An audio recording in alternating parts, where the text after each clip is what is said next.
Oke, selamat sore anak-anak. Sore, Bu. Oke, gimana kabarnya hari ini? Baik, Bu. Syukurlah kalau baik. Nah, sebelum kita memulai pembelajaran kita pada sore hari ini, alangkah baiknya kita berdoa terlebih dahulu. Ibu minta lakukan satu perwakilan untuk memimpin doa kita pada sore hari ini. Oke, Bu. Ya, silakan ini. Marilah teman-teman, sebelum kita belajar, kita berdoa menurut agama dan kepercayaan kita masing-masing. Berdoa dimulai. Berdoa selesai. Oke, kita absen dulu ya. Fernando, Hadir, Bu. Monika Putri, Hadir, Bu. Dini, Hadir. Alen, Hadir, Bu. Winda, Hadir. Gresia, Hadir, Bu. Eti, Hadir, Bu. Lia, Hadir, Bu. Berta. Hadir, Bu. Oke. Sebelum kita memulai pelajaran kita pada sore hari ini, Ibu ingin bertanya kepada kalian. Di sini siapakah anggota keluarganya yang merokok di rumah? Saya, Bu.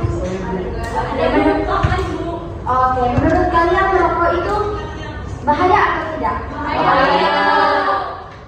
Oke, jadi memang rokok itu bahaya bagi kesehatan kita, terutama pada sistem pernapasan kita. Nah, jadi materi kita pada sore hari ini adalah tentang sistem pernapasan. Nah, jadi sistem pernapasan itu sendiri merupakan proses pertukaran gas antara oksigen dan karbon dioksida pada manusia.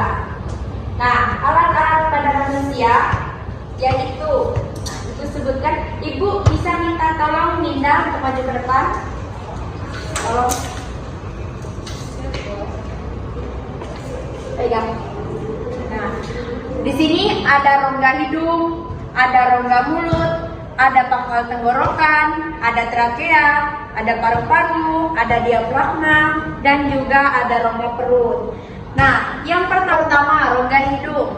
Nah, rongga hidung adalah udara yang berasal dari luar akan memasuki rongga hidung. Di dalam rongga hidung yang berselaput ada kelenjar minyak dan kelenjar keringat. Selaput itu berfungsi untuk menangkap sesuatu yang asing yang masuk ke dalam saluran pernapasan. Nah, yang kedua ada rongga mulut. Nah, rongga mulut sendiri adalah organ pertama dari saluran pencernaan. Di dalam inilah terjadi dua proses pencernaan, yaitu secara kimiawi dan mekanik. Nah, rongga mulut berfungsi untuk mengunyah, memproses makanan secara kimiawi, dan juga menyalurkan makanan ke dalam lambung kita. Nah, yang sebelum Ibu melanjutkan materi selanjutnya, ini ada yang tahu? Oke, pangkal tenggorokan atau sering juga disebut dengan laring. Nah, udara yang masuk dari rongga hidung akan melewati tenggorokan. Tenggorokan memiliki dua cabang saluran, yaitu saluran pernapasan dan saluran pencernaan yang terletak di bagian belakang kita ini ya. Nah, Ibu lanjut lagi ya ke trakea. Nah, ini trakea. Trakea atau batang tenggorokan adalah organ yang berbentuk pipa dan terletak di bagian leher sampai ke rongga dada. Di sini ya, di sini. Nah, batang tenggorokan ada di depan kerongkongan. Ini dia. Nah, lagi di dalam batang tenggorokan memiliki dua cabang lagi. Cabang dari tenggorokan akan bercabang-cabang lagi di dalam paru-paru dan menjadi saluran kecil yang disebut bronkiolus. Nah, ini bisa dilihat di sini bronkiolus. Bisa, Bu. Oke. Pada bronkiolus ada gelembung-gelembung kecil yang disebut gelembung paru-paru dan alveolus. Ini contohnya. Nah, ini bisa dimengerti? Bisa, Bu. Oke, selanjutnya paru-paru. Nah, ini paru-paru. Paru-paru berada di rongga dada bagian atas samping. Ini bisa dilihat. Paru-paru ada tulang rusuk dan di bawahnya ada diafragma. Nah, paru-paru terbagi menjadi dua bagian, yaitu bagian kanan terdiri dari 3 lobus dan bagian kiri terdiri 2 lobus saja. Nah, di dalam paru-paru terdapat cabang bronkus, bronchiolus, alveolus. Bronkus memiliki cabang-cabang lagi yang disebut dengan bronchiolus respirasi. Paru-paru adalah menjadi tempat pertukaran oksigen dan karbon dioksida. Nah, yang terakhir yaitu diafragma. Diafragma bisa dilihat. Diafragma merupakan organ pada otot dan rangka belakang yang akan memisahkan organ dalam lambung dengan jaringan toraks dalam paru-paru hingga ke bagian jantung untuk alat dalam menarik dan menghembuskan pernapasan. Nah, dengan demikian diafragma organ yang terletak pada rongga dada dan rongga perut akan bertindak sebagai salah satu saluran untuk pernapasan pada tubuh manusia, khususnya tubuh kita ya. Oke, sampai di sini.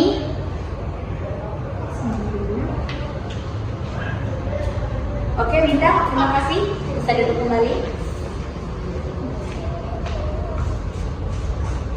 Nah, sampai di sini ada yang mengerti dengan penjelasan Ibu? Kalau tidak mengerti, Ibu silakan untuk bertanya. Izin bertanya, Bu. Ya, silakan. Saya mau bertanya, apa fungsi alveolus yang berada di dalam paru-paru itu? Oke, ini Aren ya. Alveolus itu berfungsi sebagai tempat terjadinya pertukaran oksigen dan karbon dioksida. Paham? Oke. Ada lagi? Saya, Bu. Ya, silakan Petra. Ibu tadi kan menjelaskan tentang batang tenggorokan yang memiliki 2 cabang. Nah, pertanyaan saya adalah, sebutkan 2 cabang yang dimiliki batang tenggorokan. Oke, sebutkan 2 cabang yang memiliki batang tenggorokan. Nah, yang pertama, saluran pertama dinamakan esofagus atau kerongkongan. Nah, yang kedua, saluran kedua dinamakan laring. Oke, paham Beta? Paham, Bu. Oke, ada lagi? Silakan Linda. Saya mau nanya apa fungsi dari bulu hidung, Bu? Oke, apa fungsi dari bulu hidung? Bulu hidung itu sendiri berfungsi untuk menyaring udara yang masuk sehingga debu, polusi atau kotoran tidak ikut masuk. Oke, sampai sini paham Linda? Paham, Bu. Oke, sekarang Ibu akan membuka sesi kuis atau tanya jawab. Yang bisa menjawab nanti Ibu kasih nilai tambahan. Nah, siap-siap ya? Siap, Bu. Oke. Bronkus yang pertama. Bronkus memiliki cabang-cabang lagi yang disebut dengan Saya, Bu. ya silakan. Bronchiolus respirasi. Bronchiolus. Respirasi. Oke, tepat sekali betul untuk Monica Putri. Nah, ada lagi yang kedua. Paru-paru terbagi menjadi bagian, berapa bagian? Ada yang bisa jawab? Saya, Bu. Silakan tekan dong. Paru-paru kiri terdiri dari 2 bagian atau lobus, sedangkan yang kanan memiliki 3 bagian. Oke, betul sekali. Nah, yang nomor 3 ya. Jelaskan fungsi bronchiolus. Saya Ibu. Oke, silakan. Bronkus berfungsi mengantarkan udara dari saluran napas atas ke dalam paru-paru sekaligus mengeluarkannya kembali dari paru-paru. Oke, tepat sekali ya. Nah, ini ada 2 lagi. Yang ketiga, yang keempat ya. Jelaskan fungsi bronchiolus. Jelaskan fungsi bronchiolus. Saya, Bu. Ya, silakan. Fungsi dari bronchiolus yang pertama untuk menyalurkan udara dari bronkus ke alveolus. Yang kedua untuk mengontrol proses udara yang masuk maupun yang keluar saat sedang bernapas berlangsung. Oke, tepat sekali, betul sekali. yang dikatakan Eti ya? Iya. Oke. Ini terakhir sebutkan secara singkat organ-organ pernapasan yang sudah Ibu jelaskan. Silakan ya. Hidung, tenggorokan, bronkus, nasofagus, dan epiglottis. Oke, tepat sekali. Beri tepuk tangan untuk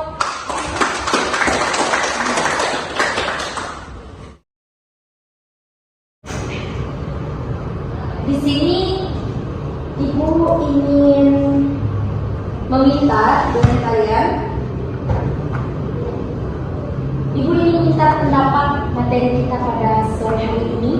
Bisa mulaikan salah satu. Silakan ini.